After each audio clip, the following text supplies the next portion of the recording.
Hey guys, it's Asteroid here and welcome to my tuition series. Over the next few months I'm going to be doing a series of videos covering the kind of approach to uplifting and tech trance music from my perspective. I'll be walking you through my ideas, my sound choices, my processing techniques and a few little tech tips and secrets along the way.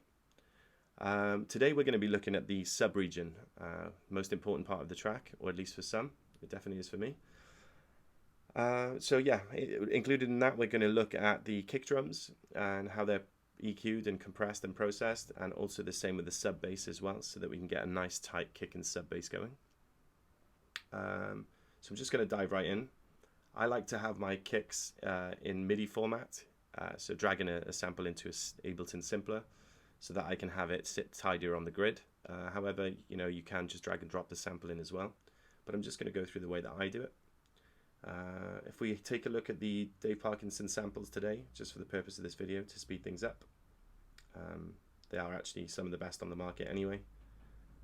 So if we go into kicks, trance kick drums. Now I'm not going to flick through samples because that can get pretty boring pretty quickly, so for the purpose of this video I'm just going to go to a kick that I know is pretty good. I've used it in my tracks before. Okay. Some would probably agree that that maybe has a little bit too much harsh low-end resonance. I can kind of hear almost sounding like it's a little bit over compressed. However, I disagree. I like this kick, so I'm going to roll with it. So if we choose the Ableton Simpler, sorry, that's in instruments. So I'm just going to double click that to drag that into the first channel. We're going to rename this kick. And then I'm going to go back to the samples and I'm just going to load Trance Kick 47 in here. As you can see, it's quite a long body, which may actually conflict with your sub bass, depending on how we program our sub basses, of course. So for the purpose of that, I'm going to switch this to one-shot mode, and then I'm going to drag the cursor in here just to shorten things slightly, and then I'm going to pull the fade out in.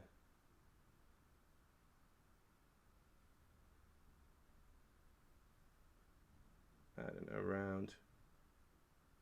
around here, I guess.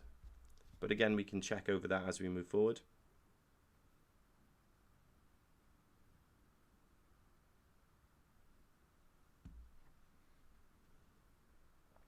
Okay, so I think there's no need to do any transposition at this point. I'm just going to tweak a few of the other settings.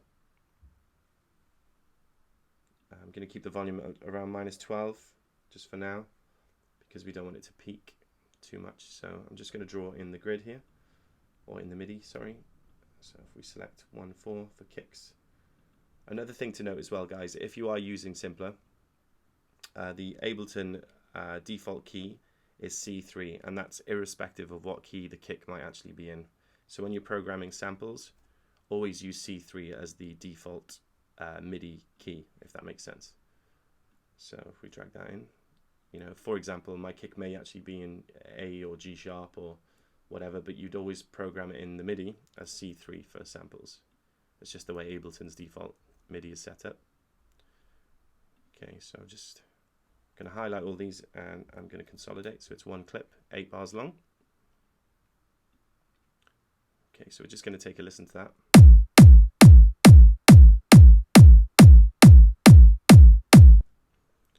Okay, cool. So I'm just going to go through some of the processing now. I'm going to add in EQ, I think, first, just to keep things moving along.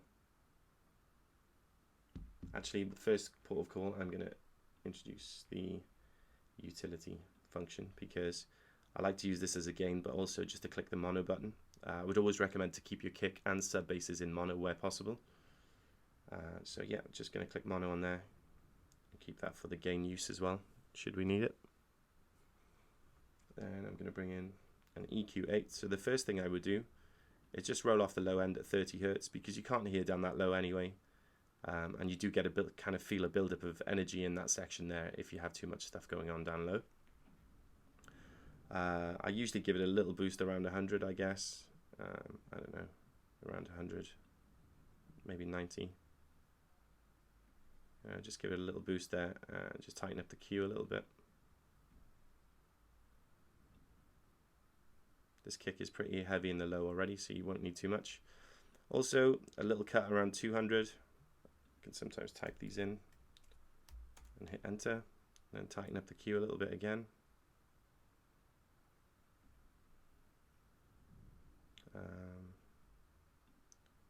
And then I would usually look for the mid area. So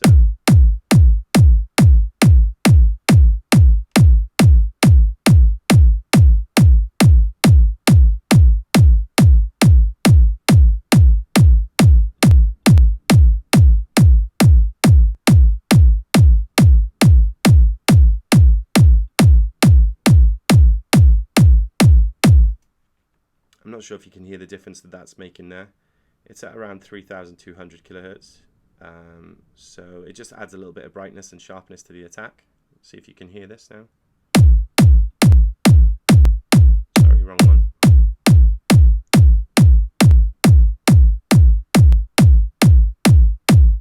Just kind of lifts the kick a little bit. We're going to give it a little bit more high end here too.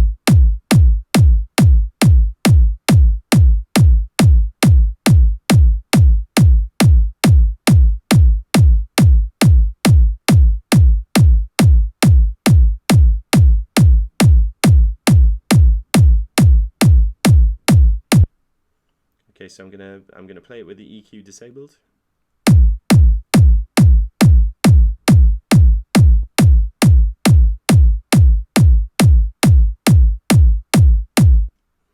Okay, so as you can hear, these two nodes here have just added a little bit of brightness and sharpness to the attack. Okay.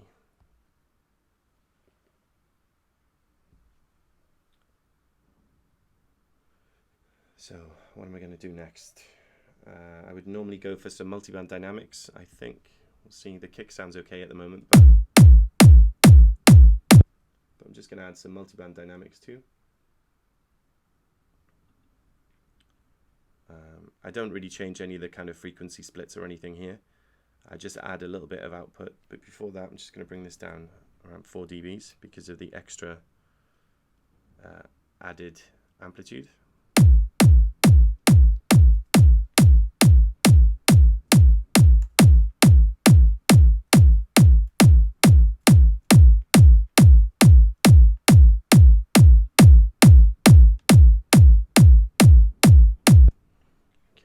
Sounding a little bit tighter now with this. And then the very last thing that I would do is add Waves R bass. Now, the interesting thing about Waves R bass is even though I've already got the kick in mono here with the utility, I like to use R bass for the kick in particular in stereo, just because it kind of retains the sharpness of the attack of the kick. Usually when you use it in mono, it sort of dumbs down the brightness of the kick there at the top. So I'm just going to lower the gain here down to around -3. I'm going to boost the frequency around 50 hertz. Going to move the intensity down a little bit as well, so around -4, -5. And we're just going to see how that sounds.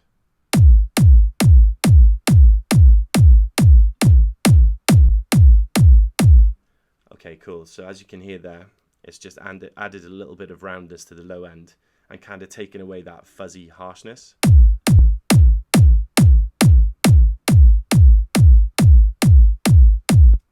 But still managing to retain the brightness in the high end as well.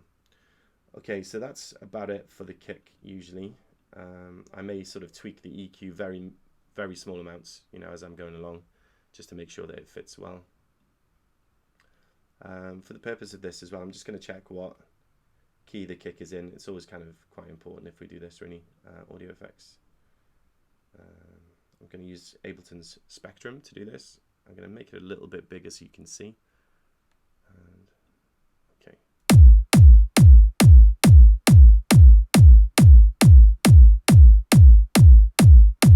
Okay, so if you just go to the peak there, as you can see in the bottom left of the spectrum window, it just says there 56.5 Hertz and A. Can you see that there? Down the lower left. Okay, so it's saying that this kick is in A.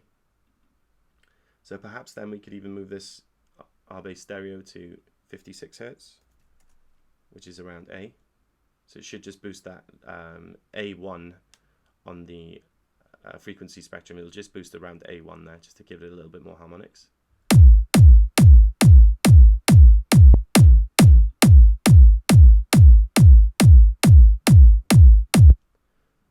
Okay, I think that sounds nice.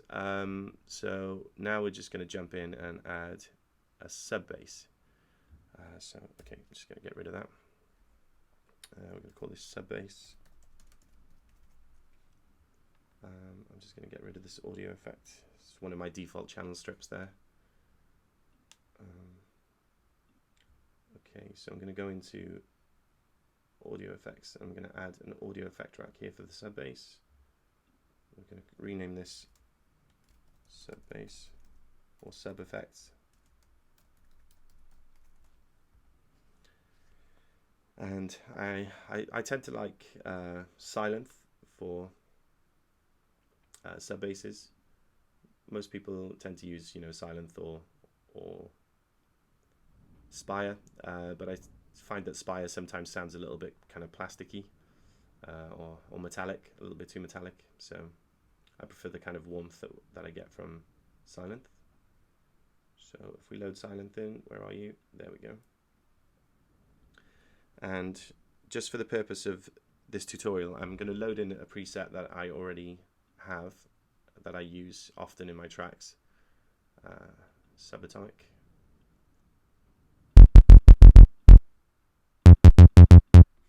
Okay, cool. And then we'll add some effects as we go along. Okay, so we're calling this sub bass, right? Okay. So now I'm just going to draw in a MIDI clip so we can have something to trigger Sylenth. So if we open a MIDI clip, and we already know that the kick is in A, so we're going to do the bass in the same, of course. So I'm just going to select 1/16 here, so it adapts the grid for a rolling bass line, which I tend to use the most. Some people like to use offbeat bass lines, which is great, and sometimes they get an amazing energy from it. Particularly people like Will Reese, for example. I love his stuff, and he uses an offbeat bass line. But for me personally, I prefer rolling, just because I feel like it has a little bit more energy. Again, you know, this is kind of personal preference, and it really is up to you how you arrange your basses. And we're just going to move this out over 8 bars. One more, and then I can select these, Command and duplicate, or Control and duplicate for Windows. Not sure what happened to the MIDI clip there. Okay, that's interesting. Just a second. I'm not sure what's happening with the MIDI clip. It wasn't all the way at the start, so I do apologize for that. There we go. That should be good now. Okay, excellent. In fact, I missed a step there, guys. What I would normally do, something I learned from a James Diamond tutorial many years ago, is the first kick, I would just pull the velocity down just a touch, you know, just so it's a little bit lower than the first two, so it doesn't really overlap with the tail of the kick. Quite important, getting this bit and the tail of the kick right. Okay, and then it's best to duplicate these.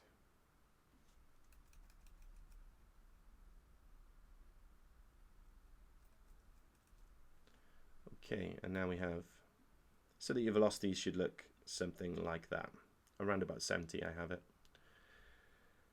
Okay, so we're just going to play them in context now, just the sub bass and the kick together.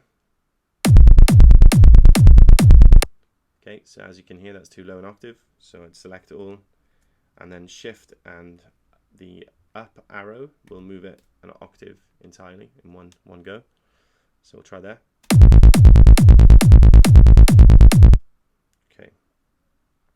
So I think that's in the right octave there. There's just a lot of high-end resonance coming from the sub bass at present, so we're going to add some EQ and some processing now. So again, in this chain I would use, Waves R bass.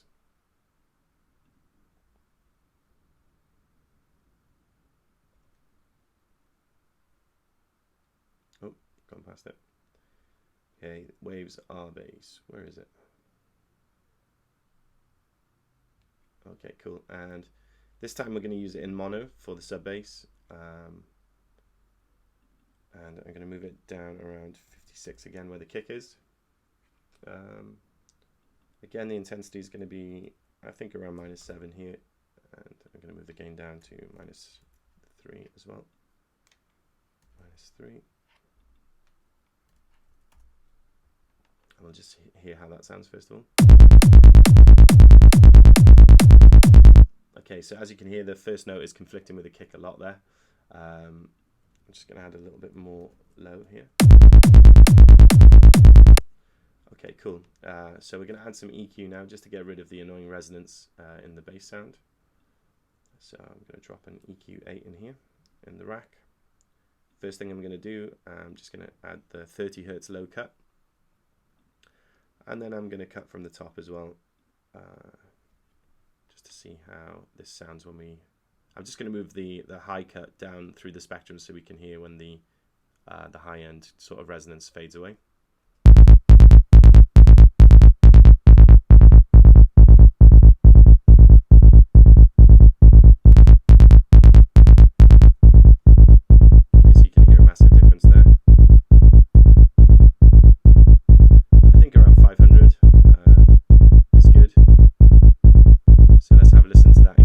Now with the kick. Okay, we're certainly getting there now. So it's sounding a bit more like a sub bass. So we've got the R bass mono, and we've also got the EQ 8 there. So now what I would do as well is I would take a look at a really useful website actually. Just a second, I'm going to load it here. Oh, I'm not connected to the internet, which is another good tip, guys. Always disconnect yourself from the internet when you're sitting down to be creative, because then it will give you the chance to not be distracted by any social media notifications. That's one of the first things you should be doing as you step into the studio. Also, if you can, leave your phone in the other room. That definitely helps me. Okay, so if we look at this particular website here, it's an amazing website. You have to bear with me because the studio Wi-Fi is very, very slow. But what this website is good for is you can check the sort of the low and higher octave frequencies of any individual scale. So for example, A0 is 27.5 Hertz. An octave up, A1 is 55 Hertz rather. So now what I'm going to do is I'm going to boost some harmonic frequencies in the sub bass at different octave levels, if that makes any sense. So we've got, in fact, it's saying that A is 55 here. So if we change R bass to 55 on both the kick and the sub, I know they're sounding quite conflicted at the moment, but I will be showing you a trick to remedy that in just a second. You know, a lot of people will be like, why is he boosting them in the same place? But this is just my process and how I achieve what I'm going for, I guess. Okay, so let's have a look. The website. Okay, so 55 is A1, that's where our sub-region is. So I want to boost the next 2 or 3 regions up from it. So if we go to A2, it's 110. I wouldn't necessarily boost it there because that's still quite low, and I've also boosted the kick around 90 or 100, if you remember. So if we go the next one up, 220. Okay, so we're going to boost around 220. We do have to be careful here though, because you know, sort of between 150 Hertz and 300 Hertz is the muddy area generally when you're working on stuff in the lower end. So I'm just going to add this one on. So I think it was 110, wasn't it? So we don't need to do a low cut because we've already done that here. So I'm going to click on node 2, and I'm going to click on, what was it? It was 220. So I'm just going to type that in here, 220, hit enter, and then I'm going to give it a little harmonic boost. First, I'll tighten the Q up, and then I'm going to give it just a little boost here, just maybe 2 dBs, around there. Okay, so now we're going to go an octave up again to A4, so that's double, which is 440. 440, so maybe I would give that a boost at 440. So I'm going to type in 440 Hertz here, and then I'm going to tighten the Q up again. In fact, yeah, I'm going to tighten it up, the Q up to the same kind of value, roughly. And then I'm going to boost that here about 2 dBs as well. So now let's take a listen to that.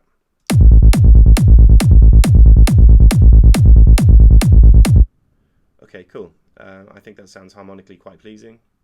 Let's have a listen to the sub on its own.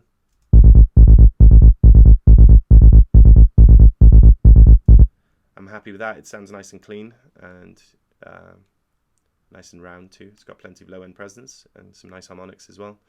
So what I would do now is, just to get that final sort of clarity for the click of your kick coming through, I would add a sidechain, generally sidechain compressor you can use in Ableton Live, but I just prefer to use Lfo Records Lfo Tool.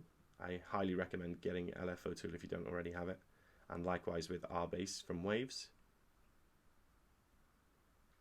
LMAT, where are you going? Here, okay.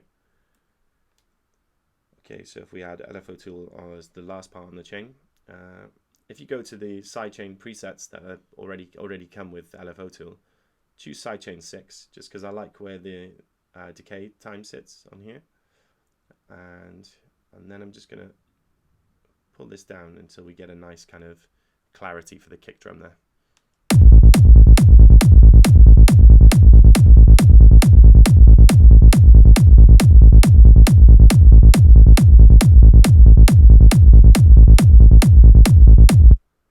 Okay, that sounds pretty good to me. Let's just listen to the sub bass 1 second. Okay, yeah, as I suspected, I'm not sure if you can hear that, but there's a small audio click just at the end of the third note. That seems to be the Lfo Tool release time, just needing a little tweak just to pull that clicking away from the sound. So if we take a look at the release time here, which is the top right node, so just going to move that left a little bit until the clicking stops.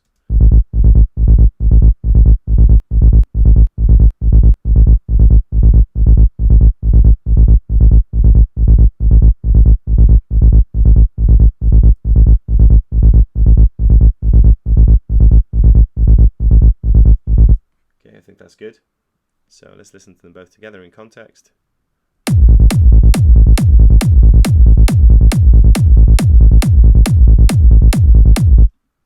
Okay, that sounds pretty good to me. So what I would then do, sorry, I'm a bit of a kind of neat freak, so I like to keep everything colored, coded, and what's the word? Collapsed, so that not all the plugins are open and on view. So generally, I'm just going to check the levels now. I like to have my sub bass sitting within anywhere within 1 to 3 dB of the kick, just slightly lower. But also matching the energy as well. So let's just take a look at that.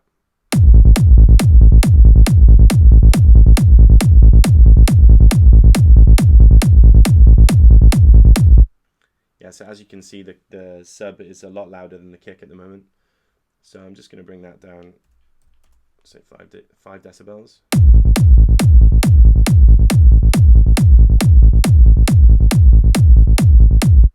So that's around 1 dB less than the kick.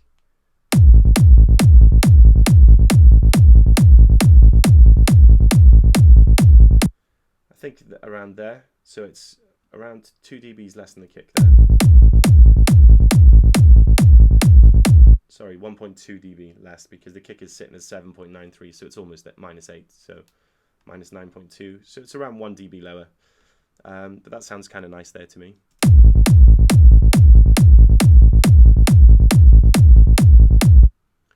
Okay, so the final kind of addition that I would make here is I would add a glue compressor just to kind of bring the kick and bass a little bit tighter together. Sorry, I'm just going to select both channels, and then I'm going to group the audio, group the channels rather, and we're going to call this subs. Okay, so just in the sub channel then I'm going to add a glue compressor. I really love the Ableton glue compressors actually. There are others out there, Cytomic, the glue for example, which is a really, really good one and kind of an industry standard, particularly for rock music. But the glue compressors in Ableton Live are actually modeled on Cytomic's algorithms anyway, as you can see just down here. So we're going to just use this one. I'm going to set the attack relatively slow. I say slow, it's kind of around the mid, because we don't really want the attack hitting too quickly. I'm going to set the release to A, which I believe is auto in this case. I'm not 100% sure on that though. And then the ratio I'm going to set 2:1. Okay, and then I'm just going to pull down on the threshold until I feel that it kind of sits nicely or a little bit tighter. Let's close this window again. Okay, so we're going to play them both together in context.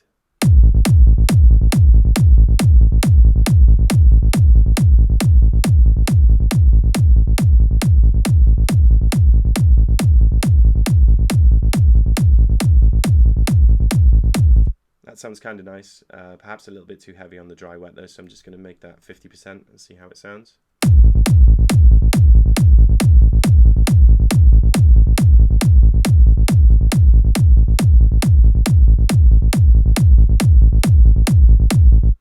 Okay, cool, so I've set the dry wet at around 50%. It sounds a little bit tidier there, so I'm going to play it in context now, and then I'm going to disable the glue compressor and then enable it again so you can see the difference.